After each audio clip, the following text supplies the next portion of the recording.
Bismillahirrahmanirrahim. Penjelasan yang seperlunya. Sahabat-sahabat sufah, ya, ahli sufah dia kalau kita pergi nusuk tu kan, nak masuk dalam apa kawasan tu, di belakang tu, tempat ashabus sufah, ya, sebab tu setengah daripada sufi pun dia ambil daripada keadaan tu. Orang yang telah bersih qalbi dia bulat, dia mewakafkan diri dia terus pada tu ahli sufah. Dia beribadat dengan Rasulullah SAW dan menimba ilmu dengan Nabi SAW, dan bila masa berjihad dia keluar sama Nabi SAW. Itu yang pondok-pondok ulama buat tu, ambil dari sini lah, ya. Pondok-pondok yang ulama dirikan, maknanya guru di situ, anak murid keliling buat pondok menimba ilmu, ya. Bagaimana Rasulullah SAW di Madinah, maka ahli sufah ni orang yang mengiringi sentiasa, ya, perjalanan hidup Nabi SAW dalam keadaan dia menimba ilmu, beramal bersama Rasulullah SAW dan bersiap sedia dalam berjuang dan berperang, ya. Dan kalbi mereka ni hebat-hebat. Dan sahabat-sahabat sufah, ahli sufah tu segolongan sahabat yang mewakafkan dirinya, ya. Kita banyak wakaf dengan mulut, kalbi tak wakaf. Hari-hari kita dalam iftitahus salat kita ada wakaf kan, dalam iftitahus salat tu, doa iftitah tu, wajah tu satu, kemudian kata apa, wajhal li fatara samawati, mana kita dah wakaf habis tu, wa mahyaya wa mamati lillah, tu wakaf kan. Aku jadi hidup dan matiku semata-mata kerana Engkau ya Allah. Turun di masjid lepas rampung dah bukan kena dan hidup mati kena nafsu. Nafsu kuda gitu kan. Bermakna sudah apa? Bohong dengan Tuhan. Dalam semayang diikrar hidup dan matiku kerana-Mu ya Allah, tempat paling hebat dalam semayang. Tiba-tiba dia keluar semayang diikut nafsu, bermakna dia kazib, dia dusta dengan Allah Ta'ala, ya. Itu besar nak jawab akhirat tu. Dia sahabat-sahabat ahli sufah ni yang mewakafkan diri mereka untuk memperolehi ilmu pengetahuan. Dia sanggup duduk menghadap Nabi SAW setiap full time. Yang pondok tempat pengajar ni dia ambil sinilah. Di sisi Rasulullah SAW, baginda lah yang menguruskan segala keperluan mereka, ya. Pada hari ini kita namakan lembaga yang demikian sebagai madrasah Darul Ulum ataupun Hanqah, ya. Kalau kita madrasah, pondok dan sebagainya lah, ya. Itu benda yang dah ada pada zaman baginda sallallahu alaihi wasallam. Sebab mereka mengambil satu kurnia besar. Kalau sedekah yang paling afdal itulah dia kata, afdalus sadaqat ay yata'allama al-mar'u muslim ilma summa yu'allimu akhahul muslim. Sedekah yang paling afdal seorang mencari ilmu kemudian dia sampai ke orang lain, ya. Kalau sedekah makanan dia makan kadang-kadang betul habis, sedekah pakaian habis tahun ditahan betul buruk, ilmu tak kita sampai walaupun sepatah orang beramal dia, kalau dia sampai orang lain pula dia sambungan tadi, ya. Kalau main jari seling kan, dia upline downline banyak. Ya, sebab tu ulama dia untung, anak murid dia bersepah kata pergi mengajar, buka pondok pula sana, buka pondok. Maka yang kedudukan paling tinggi atas daripada dia huwa Rasulullah SAW, ya. Dia tunggak atas sekali lah. Kemudian Sayyidina Abi Hurairah radhiyallahu anhu, seorang daripada penuntut di zaman awal, murid awal bagi baginda sallallahu alaihi wasallam, ya. Walaupun beliau menghadapi berbagai kesusahan, penderitaan, beliau tetap mencari ilmu agama dan akhirnya menjadi seorang penghafal hadis yang terkemuka. Hadis-hadis yang terkumpul daripadanya melebihi 5,000 hadis yang termaktub di dalam kitab. Ini yang mereka ambil daripada Rasulullah terus, ya. Ulama muhaddisin banyak sekarang apa puluh-puluh ribu hadis, tapi menghafal hadis yang telah sedia, yang ni original betul daripada Nabi dia ambil daripada lisan Rasulullah sendiri kan, ya. Atau hebat-hebat kan, yang termaktub di dalam kitab, ya, daripada gambaran yang diberikan mengenai kehidupan para sahabat yang sempit pada zaman tersebut. Masya Allah, dapatlah pula kita bayangkan betapa sempitnya keuangan dan penderitaan, ya. Kita mengaji sekarang senang kan, mesej dia bapak nak duit tu mantap backin. Dulu kita tahu anak lah dapat agak sikit-sikit benda tu. Masa mengaji dulu kena bawa duit RM20 kan sebulan. Dia orang kata, RM20 2-3 hari dah habis belanja. Kau makan-makan, kau ke darah. Itu makan kadang-kadang nasi kan, makan dengan kicap je kadang-kadang tak ada masuk ikan kering dalam. Kena makan sekali saja. Dah masuk duduk pondok, sebelum subuh 2 kitab, 3 kitab mengaji. Lepas tu lepas subuh straight, berhenti kejap minum air, sambung sampai zuhur. Lepas zuhur berhenti kejap semayang, lepas tu makan sekejap straight sampai asar. Lepas asar berhenti pula straight sampai maghrib. Lepas maghrib kuliah biasa lagi, lepas sambung lagi sampai malam pukul 1. Dia pernah kata dia mengaji kakak 20 kitab, 25 kitab sehari kan. Memang tak ada kerja lain, tumpu. Sekali buka kitab 4 dia buka, habis kita 4 biji kali round. Bila masa nak masak antara kan beli nasi sikit, kadang kawan-kawan udah kurang masak itu lebih kurang tu balik duduk kampung dah bulat macam yang karen. Duduk pondok cengkung dan tidur kurang dah menghadap Allah nak kejauhkan ilmu kan. Itu zaman kita anda dapat rasa sikit-sikit lah kan. Orang dulu lagi hebat kan. Zaman kita pergi tu karen tak ada, pakai pelita je. Kalau kepala telah tu baca kitab tu kan, dan satu pondok tu luas 10 kaki. Dalam tu boleh buat 7-8 orang, yang banyak berpuluh lagi semua duduk bawah atas tanah kan. Duduk atas tanah dia alas lipan. Lepas tu sangkut pelita dekat dinding tu. Orang tak ada kitab. Lepuk nyamuk. Dia berlepuk. Ambil ilmu dalam gigitan nyamuk. Nyamuk gigit kita, wah nyamuk seekor ambil gio. Nyamuk takut. Dia main dengan nyamuk dia berlepuk kan. Kalau pergi pondok dulu awal-awal kali seminggu tu memang tangan pecah. Air 40 kaki bawah. Tarah dengan apa? Dengan nak boleh air naik, perlu dah keluar. Dahsyat kan ke pondok. Kendian-kendian dia orang pam air buat kolam mandi tu. Baru sedap sikit lah. Kalau tidak dulu, nak tarik lengur jangan ni, satu timba nak dapat. Bayangkan tadi. Memang serba-serbi dalam kesusahan. Tidurlah pondok. Kalau anda punya pondok nak buat kecil lah, macam lubang kubur ni. Kecil.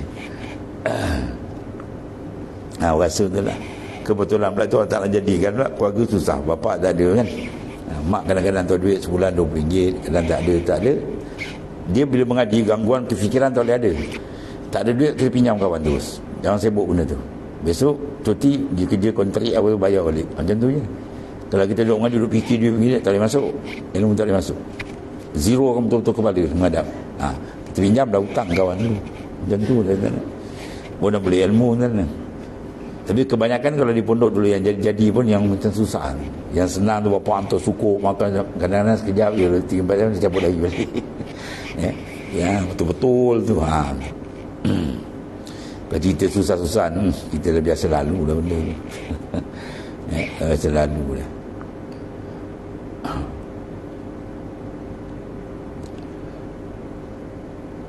Kemudian Sayyidina Abi Hurairah radhiyallahu adalah salah seorang daripada penuntut di zaman awal. Walaupun baginda beliau menghadapi berbagai kesusahan, penderitaan, bila tetap mencari ilmu agama. Betul Imam Syafi'i berpesan pada murid dia apabila kawan rakan sebaya mengaji dengan Imam Syafi'i kan, macam kita kan, kawan sebaya dari kereta. Kalau zaman sekarang ada kereta, ada motor, kawan ni dua sekali buruk lagi kan. Apa kata Imam Syafi'i? Dia kata qamit absarakum, kejamlah mata kamu, fa innal ilma khairul mawahib. Ilmu yang kamu sambut tu adalah kurniaan besar daripada Ta'ala, lebih besar daripada harta benda dunia dan sebagainya. Imam Syafi'i pesan. Menghadapi berbagai kesusahan dan penderitaan, beliau mencari ilmu agama dan akhirnya menjadi seorang yang menghafal hadis. Daripada dia je 5,000 hadis yang termaktub di dalam kitab. Daripada gambaran demikian mengenai kehidupan para sahabat yang sempit pada zaman yang tersebut, dapatlah pula kita bayangkan betapa sempitnya kewangan dan penderitaan yang dihadapi oleh guru mereka yang agung. Masya Allah. Belas hati dan bersimpati terhadap Rasulullah SAW, dan baginda tidak makan sebelum mereka diberi makan. Rasulullah tak makan kecuali beri makan ahli sufah. Ada hebat ni tu baginda SAW. Kat sini kita tengok ada sikit yang nampak macam Habib Umar dulu Dia anak murid dia sanggup cari duit tu, dia pergi driver taksi kan. Dapat duit tu kan, dia bagi untuk apa, belanja penuntut-penuntut ilmu. Dia sendiri mengajar, dia cari duit bagi lagi.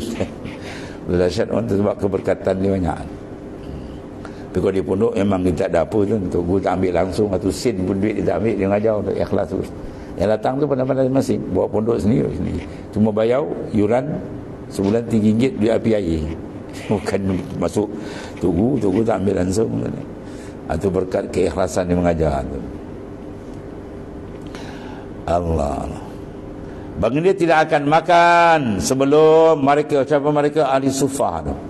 Diberi makan. Dengan alasan inilah maka Imam At-Tirmizi rahimahullah ta'ala telah memasukkan hadis yang nampak seolah-olah tidak ada kena-mengena ini dengan menggambarkan hal keadaan peribadi Rasulullah sallallahu alaihi wasallam. Itu hebat tuan. Kemudian Rasulullah SAW makan sampai kenyang hanya pada waktu makna daif. Daihaf, apa maksud daihaf? Jemputan makanan.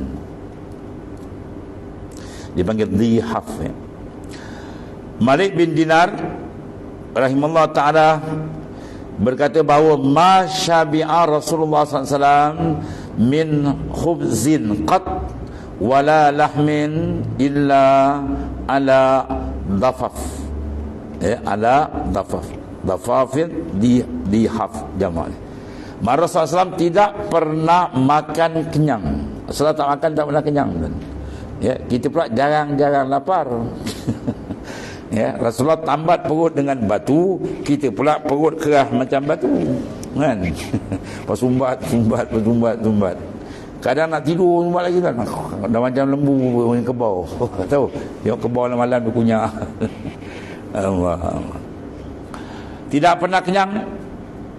Sama ada roti, kenyangan roti atau daging. Kita makan roti, kita kata tak kenyang. Nasi mampan tu. Kecuali ketiga difaf. Dafaf tu makna apa? Tetamu je. Jadi Malik bin Dinar rahimahullah berkata, selanjutnya bahawa apabila baginda SAW bertanyakan maksud daripada perkataan makna difaf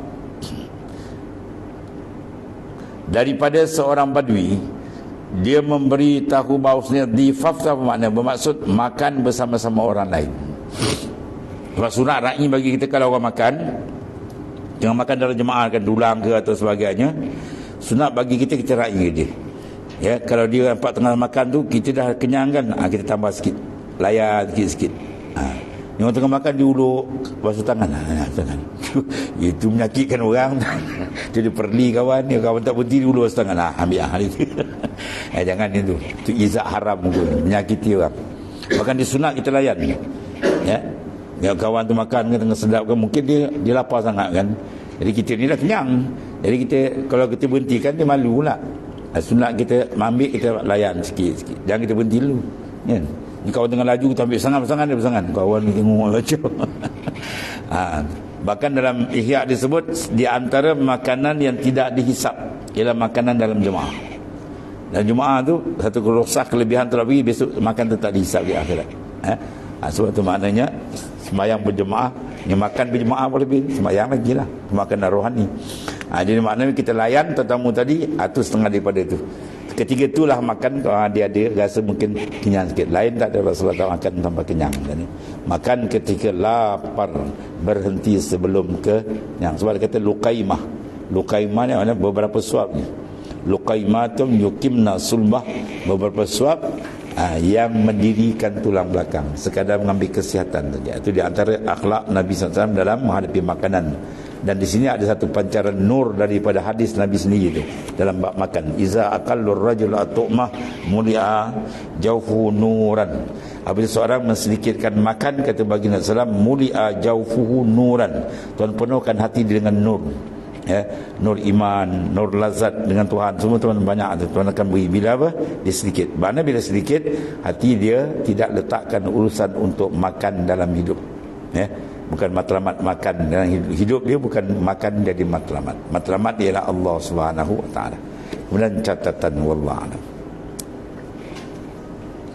Bismillahirrahmanirrahim. Alhamdulillah.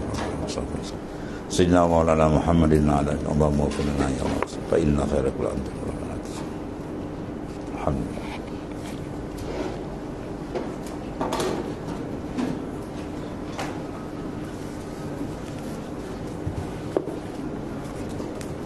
Ya Karim.